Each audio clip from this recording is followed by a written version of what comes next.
بسم اللہ الرحمن الرحیم۔ بعض منافقانہ اعمال و عادات، یعنی بعض کام ایسے ہیں اور بعض عادتیں ایسی ہیں جو منافقوں والی ہیں، ایک مسلمان کے اندر وہ عادات نہیں ہونی چاہیے۔ عن عبداللہ بن عمر قال، عبداللہ بن عمر سے روایت ہے، وہ فرماتے ہیں قال رسول اللہ صلی اللہ علیہ وسلم، رسول اللہ صلی اللہ علیہ وسلم نے ارشاد فرمایا، اربع، چار خصلتیں، من کن فیہ، جس شخص کے اندر ہوں گی، کان منافقا خالصا، وہ خالص منافق ہوگا، ومن کانت فی خصلۃ منہن، اور جس شخص میں ان خصلتوں میں سے ایک خصلت ہوگی، کانت فی خصلۃ من النفاق، اس کے اندر ہوگی نفاق کی ایک خصلت، حتی یدعھا، یہاں تک کہ اس خصلت کو چھوڑ دے۔ وہ چار خصلتیں کیا ہیں؟ اذا اؤتمن خان، جب امانت رکھوائی جائے، خانہ، وہ خیانت کرے۔ نمبر 2، وَإِذَا حَدَّثَ كَذَبَ، اور جب بھی بات کرے جھوٹ بولے۔ وَإِذَا عَاهَدَ غَدَرَ، جب بھی معاہدہ کرے اس کی خلاف ورزی کرے۔ وَإِذَا خَاصَمَ فَجَرَ، اور جب بھی کس سے جھگڑے تو بد زبانی کرے۔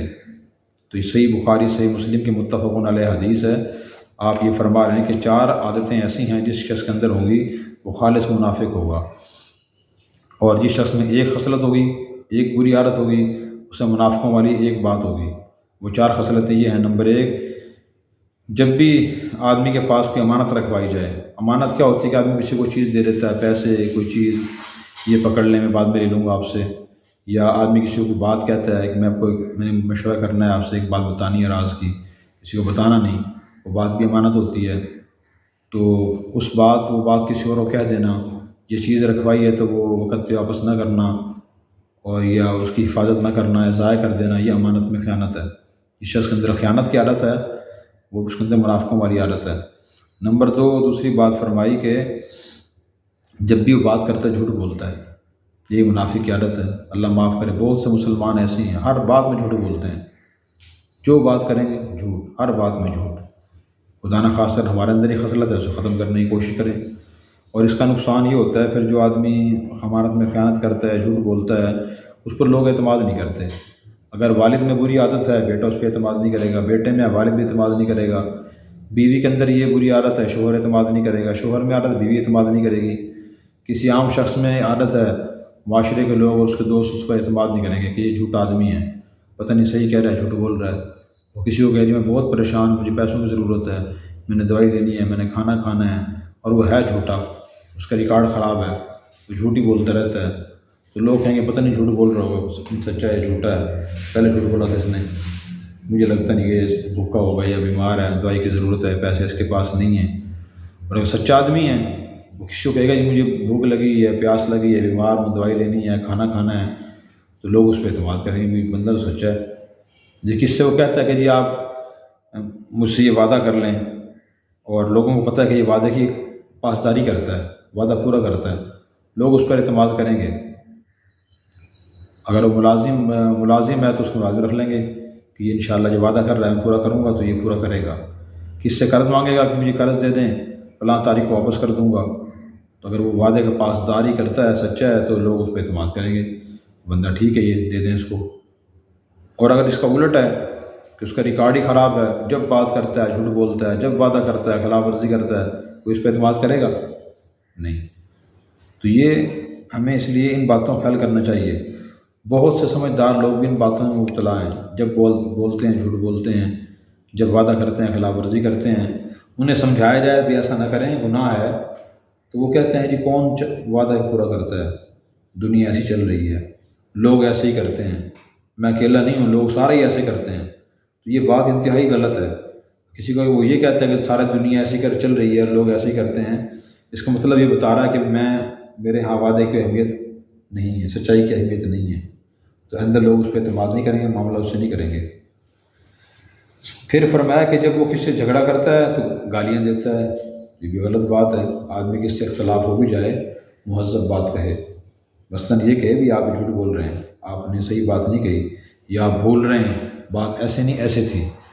اسی طرح یہ کہے بھی آپ زیادتی کر رہے ہیں، حق نہیں دے رہے، آپ غلطی پہ ہیں، آپ ظلم کر رہے ہیں، کس سے مسئلہ پوچھ لیں، کس سے پتہ کرائیں، آپ کوئی ثالث مقرر کریں، ان سے پوچھتے ہیں کہ اس میں غلطی پہ کون ہے، یہ بات کہے۔ یہ نہیں کہ کسی سے اختلاف ہو اس کو بعد میں ماں بہن گالیاں دینا شروع کر دے۔ تو جو گالیاں دیتا ہے تو اس کے اندر بھی منافقوں والی عادت ہے۔ گالی کی ضرورت بھی نہیں ہے، ضرورت ہوتی ہے اس مسئلے کو حل کرنے کی۔ مسئلہ حل کیسے ہوگا؟ اختلاف ہو جائے تو یہ تو حدیث کا مفہوم ہو گیا، معمولی تشریح بھی ہو گئی ہے۔ آپ نے جو فرمایا نا یہ منافقوں والی کانا منافقاً خالصا، خالص منافق ہوگا، اس کی تشریح سن لیں کہ نفاق دو طرح کا ہوتا ہے، منافق دو طرح کا ہوتا ہے۔ ایک ہوتا ہے منافق اعتقادی، جس کے عقیدے میں ہی منافقت ہو، یعنی وہ زبان سے یہ کہے کہ میں اللہ رسول پر ایمان لایا ہوں، میں نے اسلام قبول کر لیا، اور دل سے مسلمان نہ ہو، اسے کہتے ہیں منافق اعتقادی۔ وہ کفر کی بدترین شکل ہے، اور ایسا آدمی بدترین کافر ہوتا ہے۔ قرآن کریم میں اللہ نے فرمایا ان المنافقین فی الدرک الاسفل من النار، کہ منافقین جہنم کے سب سے نچلے طبقے میں ہوں گے۔ دوسرا ہوتا ہے منافق عملی، کہ جو آدمی دل سے مسلمان تو ہے لیکن منافقوں والے کام کرتا ہے، کافروں والے کام کرتا ہے، جھوٹ بولتا ہے، خیانت کرتا ہے، اسی طرح وعدہ خلافی کرتا ہے، لڑائی ہو جائے تو بد زبانی کرتا ہے، یہ منافق عملی ہے۔ تو سیرت و کردار کا منافق ہے یہ، عقیدے کا منافق نہیں ہوتا، اور ایسا بندہ کافر نہیں ہوتا، ٹھیک ہے؟ اس کو ہم کافر نہیں کہہ سکتے، البتہ یہ کہہ سکتے ہیں کہ منافقوں والے کام کر رہی ہے۔ حدیث کا مطلب یہ ہے۔ اگلی حدیث عن ابی ہریرہ، ابو ہریرہ سے روایت ہے، قال فرماتے ہیں قال رسول اللہ صلی اللہ علیہ وسلم، رسول اللہ صلی اللہ علیہ وسلم نے ارشاد فرمایا من ماتا، جو شخص اس حال میں فوت ہوا،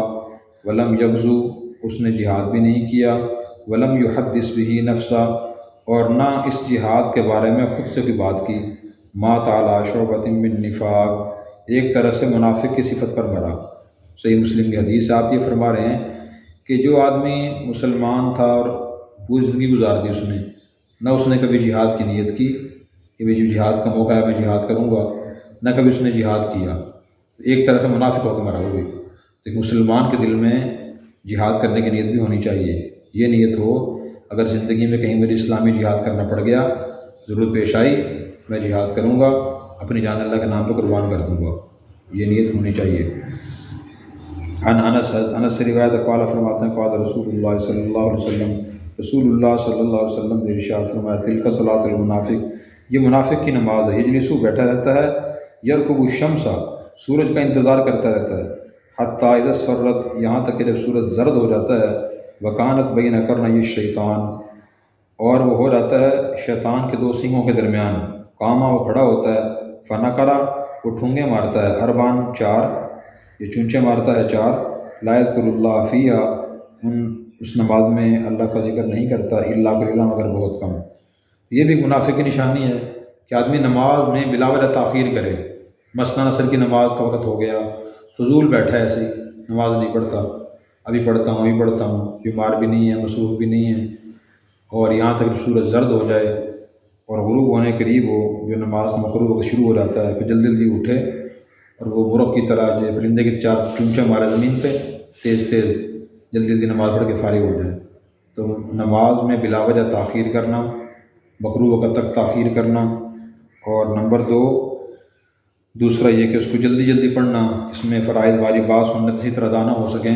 تو فرمایا کہ یہ بھی ایک طرح کی منافق کی علامت ہے، ایسا بھی نہیں کرنا چاہیے۔ مسلمان کی نشانی علامت کیا ہے کہ وہ نماز کا وقت ہو جائے، جلدی اٹھے، اطمینان سے صحیح طریقے سے نماز پڑھے۔ اگلی حدیث عن عثمان بن عفان رضی اللہ عنہ قال، عثمان بن عفان رضی اللہ عنہ سے روایت فرماتے ہیں قال رسول اللہ صلی اللہ علیہ وسلم، رسول اللہ صلی اللہ علیہ وسلم نے فرمایا من ادرکہ الاذان، جس شخص کو پالے اذان، فی المسجد، مسجد میں، ثم خرج، پر وہ نکل جائے، لم یخرج لحاجۃ، نہیں نکلا کسی ضرورت کی وجہ سے، وہو لا یرید الرجعۃ، وہ نہیں ارادہ رکھتا لوٹنے کا، فہو منافق، کوئی منافق ہے، یعنی عملی منافق ہے۔ ابن ماجہ کی روایت ہے، یعنی ایک آدمی مسجد میں ہے اور اذان ہو گئی ہے نماز کے لیے، اب وہ مسجد سے باہر جا رہا ہے، واپس بھی نہیں آنے کا ارادہ اس کا، اور کوئی مجبوری بھی نہیں ہے، تو وہ جا رہا تھا، منافقوں والا کام کر رہا ہے۔ اس لیے مسئلہ یہ کہ آج کسی مسجد میں ہو تو بغیر ضرورت کے مسجد سے باہر نہ جائے، اگر باہر جائے گا تو جماعت اس کی رہ جائے گی۔ ہاں کسی نے اگر کہیں اور جا کے نماز پڑھنی ہے، پڑھانی ہے، کہ امام مسجد ہے یا کوئی مولانا صاحب نمائندہ کا بیان کرنا ہے، آدمی اپنی ضرورت سے جا رہا ہے، اگر ابھی تو 15 منٹ ہیں تو میں اگلی مسجد جائے نماز پڑھ لوں گا میں، تاکہ راستے میں فلاں کام کر لوں، سفر میرا طے ہو جائے، یا باہر جا رہا ہے واپس آنا ہے، تو پھر یہ نکلنا منافق کی نشانی نہیں ہے۔ اللہ تبارک و تعالی ہمیں دین سمجھ کر عمل کرنے کی توفیق عطا فرمائے۔